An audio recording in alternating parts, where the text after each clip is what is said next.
بسم اللہ الرحمن الرحیم۔ پاکستان میں آئے روز ایسے کیسز اور ایسے معاملات پیش آ رہے ہیں جن سے پاکستان کے جو دشمن لوگ ہیں ان کو اپنے عزائم اور اپنے ارادے پورے کرنے میں مدد مل رہی ہے۔ ہمیشہ سے عالم اسلام کو دشمنان اسلام کوشش کرتے ہیں کہ پاکستان اور عالم اسلام کو فرقہ وارانہ چیزوں کے اندر الجھایا جائے اور اس کے بعد وہاں پر فرقہ وارانہ فضا قائم کی جائے اور اس کے ذریعے سے ڈی اسٹیبلٹی پورے عالم اسلام کے اندر لائی جائے۔ یہ ہمیشہ سے ایسا ہوتا رہا ہے اور پاکستان کے اندر اللہ کے کرم و فضل سے پچھلے کوئی 2 3 4 5 سالوں سے بڑا اچھا ماحول بن رہا ہے، پرسکون ماحول بن رہا ہے، امن و امان کی صورتحال بہت زیادہ بہتر ہو رہی ہے، مگر کچھ اسلام دشمن اور پاکستان دشمن قوتیں نادیدہ ہاتھ جو ہیں وہ ہمیشہ کی طرح یہ کوشش کر رہے ہیں کہ پاکستان کے امن و سکون کو برباد کیا جائے اور پاکستان کو ڈی اسٹیبل کیا جائے تاکہ پاکستان ایک مضبوط اسلامی ریاست بننے کی طرف نہ جا سکے۔ اس کے لیے ہمیشہ سے دشمنان اسلام اور پاکستان کے دشمن لوگ یہ کوشش کرتے رہے ہیں کہ پاکستان کے اندر فرقہ وارانہ فسادات کو ہوا دی جائے، مسلکی اختلافات کو ہوا دی جائے، جس کے نتیجے میں پاکستان کے اندر ڈی اسٹیبلٹی آئے اور امن و امان کا مسئلہ پیدا ہو اور وہ اپنے مذموم مقاصد کے اندر کامیاب ہو سکے۔ جیسا کہ پچھلے دنوں میں سب نے دیکھا کہ سوشل میڈیا پر سیدنا صدیق اکبر رضی اللہ تعالیٰ عنہ اور سیدہ فاطمہ طیبہ طاہرہ سلام اللہ علیہا کے حوالے سے ایک فضا قائم کی گئی جس سے ایک ایسے مسائل جو صدیوں سے چلے آ رہے ہیں اور جن کا کوئی حل نہیں ہے اور جو بلا وجہ تنازع اور فساد کی وجہ بنتے ہیں، ایسے مسائل کو ہوا دی جا رہی ہے۔ اسی طرح ایک بہت خاص طور پہ جو اسلام دشمن قوتیں ہیں وہ حضور نبی کریم صلی اللہ علیہ وسلم کی عزت و ناموس پر حملہ آور ہوتی ہیں۔ ان کو پتہ ہے کہ مسلمان ہر چیز کو برداشت کر لیں گے مگر اپنے نبی صلی اللہ علیہ وسلم کی ناموس پر جو حملہ ہے اس کو کسی صورت بھی وہ برداشت نہیں کر سکیں گے۔ تو اس حوالے سے وہ کبھی مرزائیوں کو اور کبھی کسی گستاخ رسول کو اور کبھی کسی سے نبوت کا دعویٰ کرواتے ہیں، کبھی کسی سے کچھ کرواتے ہیں، کبھی کسی سے کچھ کرواتے ہیں۔ پچھلے دنوں پاکستان کے اندر ایک اور اسی طرح کا واقعہ پیش آیا جب پشاور کی ایک عدالت کے اندر ایک شخص جس پر مقدمہ چل رہا تھا اس کو ایک نوجوان شخص نے قتل کر دیا عدالت کے احاطے میں ہی، اور اس پر الزام یہ ہے کہ وہ گستاخ رسول ہے، مرزائی ہے۔ ٹھیک ہے، سارا کچھ ہوگا،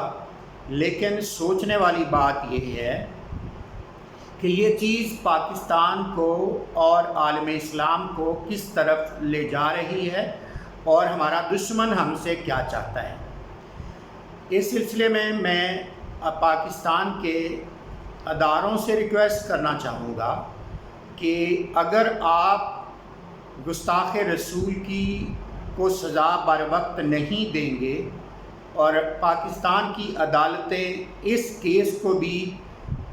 عام کیسز کی طرح لیں گی اور پاکستان کے ادارے بھی اس طرح کے کیسز کو عام کیسز کی طرح لیں گے تو اس کا نتیجہ یہی نکلے گا کہ جب کوئی کسی کے سامنے گستاخی رسالت کرے گا تو کسی نہ کسی نوجوان کا، کسی نہ کسی صاحب ایمان شخص کا خون کھولے گا اور وہ اس شخص کو ٹھکانے لگا دے گا۔ بجائے اس کے کہ کوئی دوسرا شخص اس کو ٹھکانے لگائے، ہماری عدالتوں کو چاہیے کہ وہ وقت پر فیصلے کریں اور وقت پر اگر کوئی ایسا شخص ہے تو اس کو سزا دیں۔ اگر وہ خود سزا دے دیں گے تو اس طرح کے جو چیزیں ہیں اس سے بچا جا سکے گا، اور انٹرنیشنل سطح پہ پاکستان کی اور اسلام کو جو دہشت گردی کا مذہب سمجھا جاتا ہے اس سے بچا جا سکے گا۔ اور اگر بڑی اہم اور خاص چیز یہ ہے کہ پاکستان کے اندر مرزائی ایک بہت مضبوط ہوتے جا رہے ہیں، اور ہر طرف ہر جگہ پہ اداروں میں وہ اپنا اثر و رسوخ بہت تیزی کے ساتھ بڑھا رہے ہیں، اور ربوہ کے جو گرد و نواح کی زمینیں ہیں ان کو وہ خرید رہے ہیں، اور خرید کر مرزائی لوگوں کو وہاں لا کر بسا رہے ہیں۔ اور ان کا پروگرام یہ نظر آ رہا ہے کہ جس طرح فلسطین کے اندر اسرائیل نے آہستہ آہستہ یہودیوں کو آباد کر کے ایک الگ ریاست بنائی، اور اس ریاست نے آہستہ آہستہ پورے عرب کے لیے وہ ریاست وبال جان بن چکی ہے۔ اسی طرح پاکستان کے بالکل سینٹر اور مرکز کے اندر یہ مرزائیوں کا بہت بڑا یہ جو کام وہ کر رہے ہیں، اور ان کی تبلیغی سرگرمیاں پورے پاکستان کے اندر جاری ہیں، اور اس کے نتیجے میں جتنے لوگ وہ لالچ دے کر خرید کر ان کو مرزائی بنا رہے ہیں اور بنا کر وہ ربوہ کے ارد گرد بسا رہے ہیں، اس کے نتیجے میں خدا اللہ نہ کرے کوئی ایسا وقت آ جائے کہ پاکستان کے اندر ایک اور مرزائی یا قادیانی ریاست کا قیام عمل میں آئے، اور وہ پاکستان کو ہی نہیں عالم اسلام کے لیے شدید خطرے کا باعث بنے۔ اس سے پہلے پاکستان کی ایجنسیز کو اور پاکستان کے اداروں کو اس بات پر نوٹس لینا چاہیے کہ ان کی تمام قسم کی سرگرمیوں کو محدود کیا جائے، اور ان کو سر عام ہر جگہ پہ اپنے وہ دین کی جو واعظ تبلیغ اور نصیحت کرتے ہیں اور لوگوں کو دعوت دیتے ہیں ان کو ہر طرح روکنے کی کوشش کی جائے، اور ان کی ایکٹیویٹیز اور ان کی سرگرمیوں کا دائرہ محدود کیا جائے۔ اس کی بہت زیادہ شدید ضرورت ہے۔ اگر نہ کیا گیا تو آنے والے وقت میں یہ پاکستان پر کسی نہ کسی صورت پاکستان کو کوئی ٹینشن دیں گے، اور پاکستان کے لیے وبال جان بنیں گے، اور پاکستان کے لیے کوئی مسائل کھڑے کریں گے۔ اس لیے ان کو روکا جانا بہت زیادہ ضروری ہے، کیونکہ جب یہ مرزے غلام احمد کو نبی بنا کر مسلمانوں کے برابر اوپنلی پیش کریں گے تو مسلمانوں سے یہ کبھی برداشت نہیں ہوگا، اور نتیجتاً یہ ملٹری اور اسلحہ اٹھا کر مسلمانوں کے نوجوان ان کے ساتھ لڑنے کے لیے تیار ہوں گے، اور یہ بھی جب آگے سے اتنی طاقت میں آ گئے، اتنی قوت میں آ گئے، اللہ نہ کرے کہ یہ سامنے کھڑے ہونے لگے تو پاکستان میں معاذ اللہ نہ کرے ایسا وقت آئے، خون ریزی اور خانہ جنگی کا آغاز ہوگا، جس سے پاکستان کے وجود کو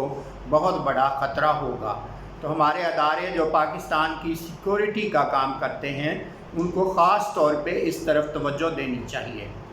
اور اس طرح کے جو مسائل جس طرح وہ عدالت میں پیش آیا، قانون سازی حکمرانوں کو حکومت میں لوگ ہیں ان کو قانون سازی کرنا چاہیے، اور اس قانون سازی کے ذریعے سے ان کی تمام قسم کی ایکٹیویٹیز کو بین کرنا چاہیے اور سختی سے روک دینا چاہیے۔ اگر آج آپ روک لیں گے تو آنے والی نسلیں آپ کی مشکور ہوں گی، اور اگر آپ نے آج اس پر کام نہ کیا تو آنے والے وقت میں اللہ نہ کرے وہ پاکستان کے لیے یہ بہت بڑا خطرہ بن سکتے ہیں۔ اس لیے میری پاکستان کے اداروں سے اور پاکستان کی عدلیہ سے اور پاکستان کی پارلیمنٹ اور پارلیمنٹیرین سے اور حکومت سے استدعا ہے، گزارش ہے کہ وہ اس چیز کا نوٹس لیں اور ان کو کھلا نہ چھوڑیں، ان کی سرگرمیوں کو ختم کریں، اور پاکستان کے اندر ان کو باہر سے آ کر لوگوں کو بسانے کی بالکل اجازت نہ دیں۔